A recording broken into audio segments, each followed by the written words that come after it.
หากทุกสัญญาณที่เธอส่งมาให้กับฉันอย่าแพ้โปรดเอ่ยมันออกมาอย่าปล่อยให้ค้างคาพยายามขึ้นดาวบนฟ้าว่าฉันรักเธอสัญญา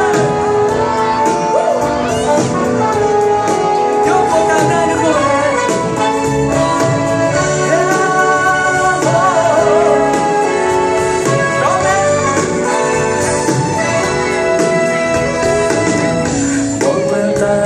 เธอมากันหลายที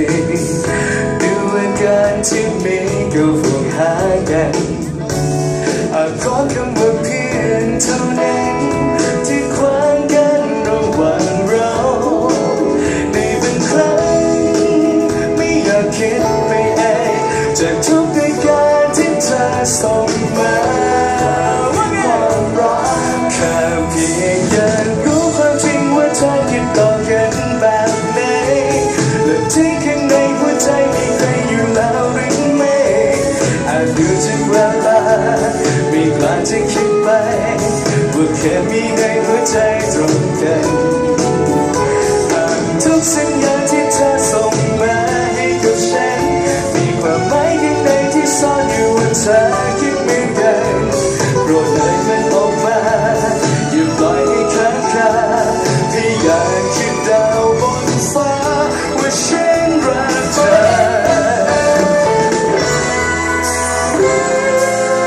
ความในใจทั้งสองเราต่างก็มีว่าไง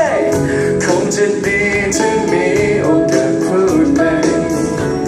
แต่เพราะคำว่าเพียงเท่านั้นที่ขวางกันระหว่างเราในบางครั้งไม่อยากคิดไปเองจากทุกเหตุการณ์ที่เธอส่งมาแค่เพียงอยากรู้ความจริงว่าเธอคิดต่อกันแบบไหนและที่ข้างในหัวใจมีใครอยู่แล้วหรือไม่อาจดูจากเวลาไม่กล้าจะคิดไปว่าแค่มีในหัวใจตรงกันหากทุกสัญญาที่เธอส่งมาให้กับฉันมีความหมายข้างในที่ซ่อนอยู่ว่าเธอคิดเหมือนกันโปรดเอ่ยมันออกมา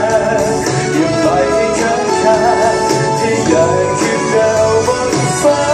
ว่าฉันรักเธอขอถามอย่างหนึ่งใครยังโสดอยู่ส่งเสียงมาหน่อยนะโสดยังไงจริงคนนี้ทุกคนครับรุ่นโสดไม่โสดมาช่วยร้องเพลงนี้พร้อมๆกันรับรองสมหวังแน่นอนพร้อมกัน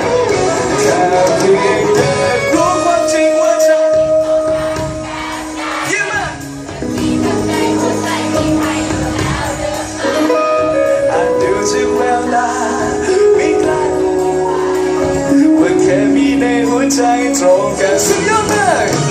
หากทุกสัญญาที่เธอส่งมาให้กับฉันมีความหมายข้างในที่ซ่อนอยู่ว่าเธอคิดเหมือนกันโปรดเอ่ยมันออกมาอย่าปล่อยให้ค้างคาให้อยากขึ้นดาวบนฟ้าว่าฉันรักเธอคำนี้ให้ฉันมั่นใจสักที